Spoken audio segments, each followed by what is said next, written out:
7 साल के हिमांशु का अपहरण, फिर गला रेत कर हत्या, आरोपी को उम्र कैद। आखिर कोर्ट ने फांसी क्यों नहीं दी?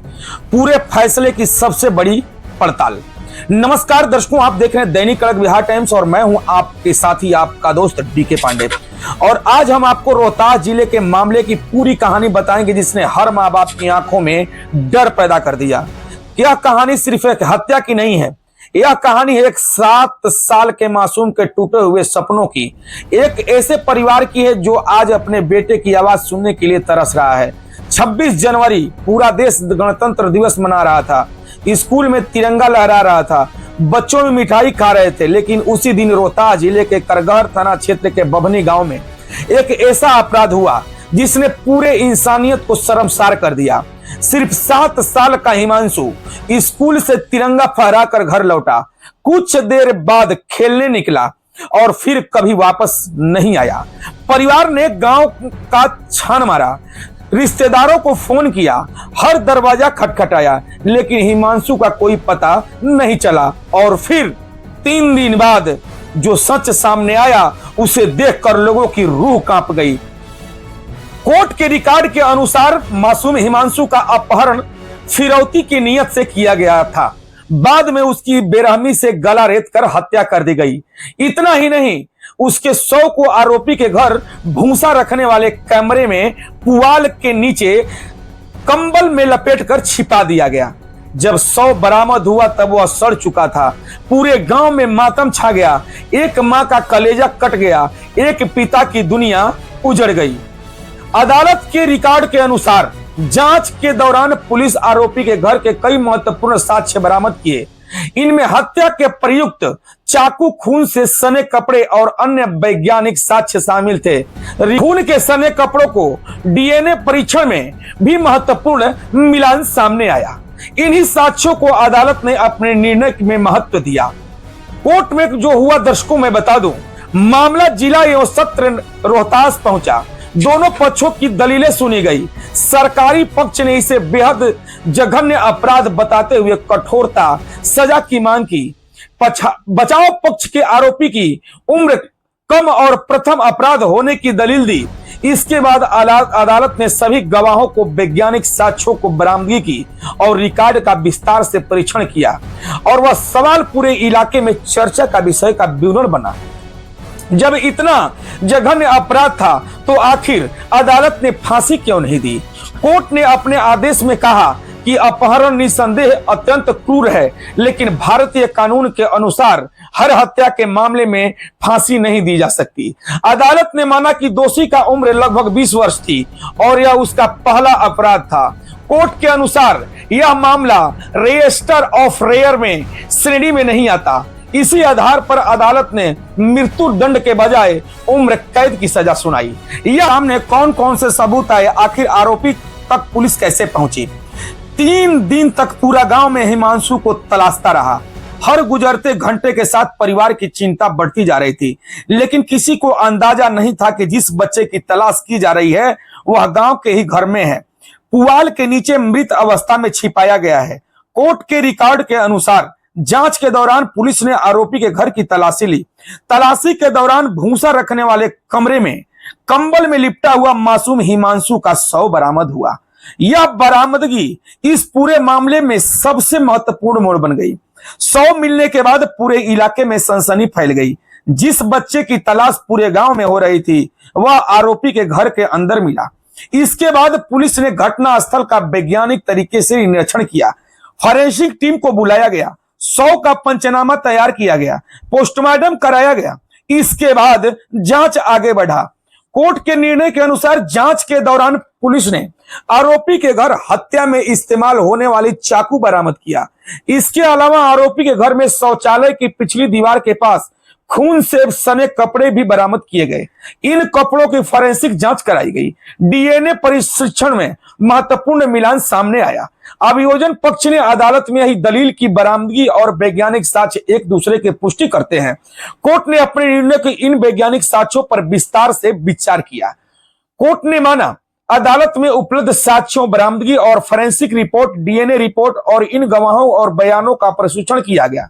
इसके बाद अदालत ने इस निष्कर्ष पर पहुंची कि अभियोजन पक्ष ने आरोपी के विरुद्ध आरोप सिद्ध कर दिया है। इसके आधार पर अदालत ने आरोपी को दोषी ठहराया।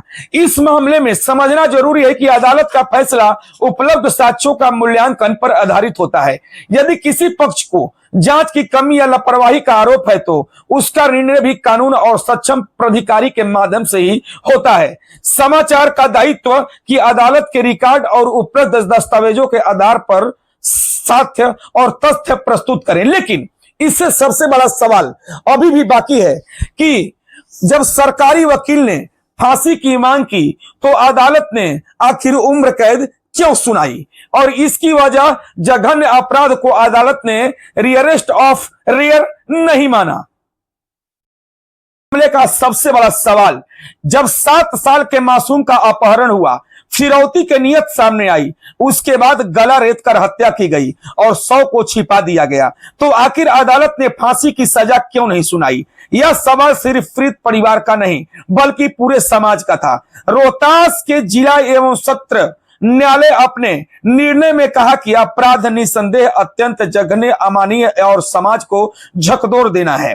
दर्शकों, सासाराम कोर्ट अनिल कुमार की अदालत ने सरकारी पक्ष की अदालत से मांग की कि आरोपी को मृत्यु दंड किया जाए, लेकिन अभियोजक का तर्क था कि किसी 7 साल के मासूम का अपहरण, फिरौती, बेरहमी से हत्या और 100 छिपाना, यह सब मिलकर एक बेहद गंभीर अपराध बनाते हैं। लेकिन अदालत ने केवल भावनाओं के आधार पर नहीं चलता है बल्कि भारतीय कानून और सुप्रीम कोर्ट के द्वारा तय सिद्धांतों के आधार पर फैसला सुनाया। सासाराम कोर्ट के न्यायाधीश एडीजे 4 अनिल कुमार ने कहा कि दोषी को उम्र लगभग 20 वर्ष थी और उसका पहला सिद्ध अपराध था। अदालत ने माना कि अपराध बहुत क्रूर है, लेकिन ऐसा मामला नहीं है जिसे भारतीय कानून की भाषा में अरेस्ट ऑफ रेयर की श्रेणी में रखा जाए। यही कारण था कि अदालत ने मृत्यु दंड के बजाय आजीवन कारावास की सजा सुनाई। कोर्ट ने आरोपी को भारतीय न्यायिक संहिता धारा 103/1 के तहत हत्या का दोषी मानते हुए आजीवन कारावास की सजा सुनाई। साथ ही 10,000 रुपए का जुर्माना भी लगाया। यदि जुर्माना जमा नहीं किया जाता तो अतिरिक्त 6 महीने की साधारण कैद भुगतान होगी। दर्शकों, कोर्ट ने माना कि बच्चे का अपहरण फिरौती के उद्देश्य से किया गया था। इसके लिए आरोपी को धारा 140/3 बीएनएस के तहत 5 वर्ष की सश्रम कारावास और 5,000 रुपए की जुर्माने की सजा सुनाई गई। 100 को छिपाने की सजा। अदालत ने यह भी माना कि हत्या के बाद 100 छिपाकर सबूत मिटाने की कोशिश की गई।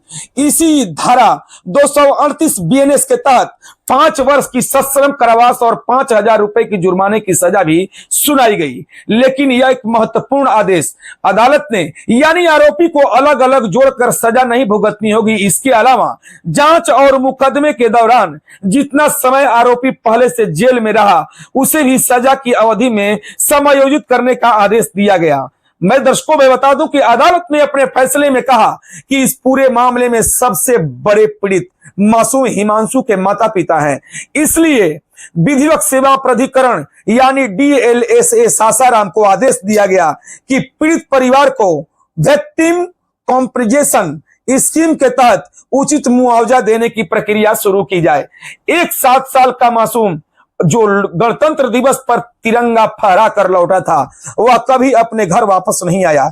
इस मामले में अदालत ने उपलब्ध साक्ष्यों और कानून के आधार पर फैसला सुनाया और एक और दोषी को उम्र कैद मिली। तो दूसरी ओर अदालत ने यह भी सुनिश्चित किया कि पीड़ित परिवार को कानूनी सहायता और मुआवजा का अधिकार मिला। दर्शकों, मैं बता दूं, सासाराम चतुर्थ जज अनिल कुमार की अदालत ने यह एक बहुत बड़ा कदम उठाया है। लेकिन इस फैसला को सुनकर समाज, यह फैसला सिर्फ एक आरोपी की सजा की नहीं बल्कि पूरे समाज के लिए एक संदेश है। दर्शकों, मैं बता दूं, अब सवाल सिर्फ एक अपराधी की सजा का नहीं है सवाल उस मासूम हिमांशु का है जो शायद आज जिंदा होता। अगर कोई उसके साथ यह दरिंदगी नहीं करता तो 26 जनवरी 2025 को एक बच्चा स्कूल में राष्ट्रगान गाकर तिरंगे को सलाम कर खुशी खुशी अपने घर लौटा था। लेकिन किसी को यह पता नहीं था कि कुछ ही घंटों के बाद वह हमेशा के लिए इस दुनिया से चला जाएगा।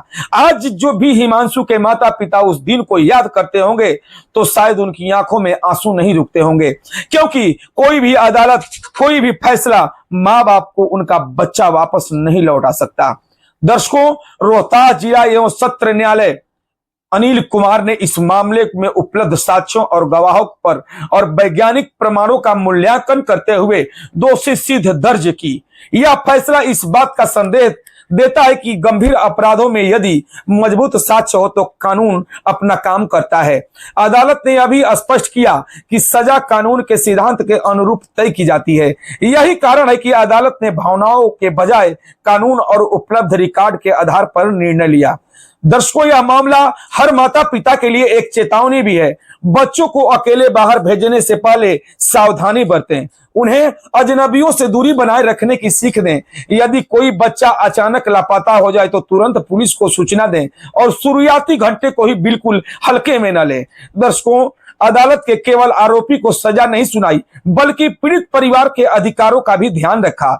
इसलिए जिला विधिक सेवा प्राधिकरण को निर्देश दिया गया कि पीड़ित परिवार को वेटिंग कंपोजिशन स्कीम के तहत सहायता उपलब्ध कराई जाए। यह कानून का महत्वपूर्ण पहलू है, क्योंकि केवल सजा तक सीमित नहीं है बल्कि पीड़ित के पुनर्वास को भी प्रयास करता है।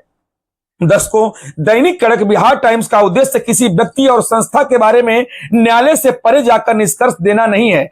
हम अदालत के रिकॉर्ड, उपलब्ध दस्तावेजों का सत्यापित तथ्यों को आधार पर ही अपनी बातें रखते हैं। यदि भविष्य में इस मामले में किसी उच्च न्यायालय में अपील होती है तो कोई नया कानूनी घटनाक्रम सामने आता है तो हम अब जानकारी अपने दर्शकों तक निष्पक्ष रूप से पहुंचाएंगे। दर्शकों, 7 साल का हिमांशु अब इस दुनिया में नहीं है, लेकिन उसके बाद उसके माता पिता का दर्द और यह मामला समाज को हमेशा यह तय दिलाएगा कि बच्चों की सुरक्षा सबसे बड़ी जिम्मेदारी है। कानून ने अपना फैसला सुना दिया, अब जिम्मेदारी समाज की है कि ऐसे अपराध दोबारा न हो। लेकिन दर्शकों, जांच पर उठे गंभीर सवाल। सासाराम कोर्ट 4 के चतुर्थ जज अनिल कुमार की अदालत ने इस पूरे मामले में सबसे अधिक चिंता पैदा करने वाली बात केवल हत्या नहीं है बल्कि जांच प्रक्रिया पर उठे हुए गंभीर सवाल हैं जिन्हें नजरअंदाज नहीं किया जा सकता। रिकॉर्ड में मौजूद एक कानूनी नोट के अनुसार जांच अधिकारी की कार्यशैली पर भी कई महत्वपूर्ण प्रश्न उठाए गए हैं। दर्शकों, पहला सवाल, हत्या जैसी संवेदनशील मामले की जांच ऐसे अधिकारी को क्यों सौंपी गई जो अभी प्रमोशन पर था? और इतना ही नहीं, गंभीर अपराध में किसी अनुभवी अधिकारी की नियुक्ति नहीं होनी चाहिए थी। दूसरा सवाल, इन्वेस्टिगेटिव रिपोर्ट यानी पंचनामा में मृत्यु का कारण दर्ज नहीं किया गया, जबकि यह किसी भी हत्या का जांच का एक महत्वपूर्ण दस्तावेज माना जाता है। तीसरा सवाल, घटना स्थल या जांच से जुड़ी वीडियोग्राफी न्यायालय के समक्ष प्रस्तुत नहीं किए जाने की बात भी सामने आई है।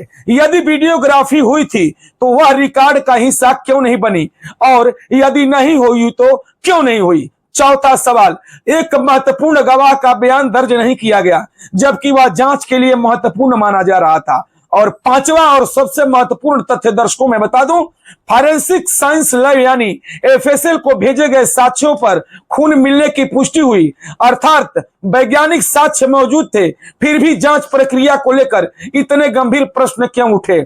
यह मामला स्पष्ट करना जरूरी है कि इन बिंदुओं को लेकर सवाल उठाए गए किसी भी जांच अधिकारी की जिम्मेदारी तय करना संबंधित विभाग सक्षम प्राधिकारी का न्यायालय का विषय है। और आप देख रहे थे दैनिक कड़क बिहार टाइम्स, निर्भीक और निष्पक्ष, देश की धड़कन, जनता की आवाज।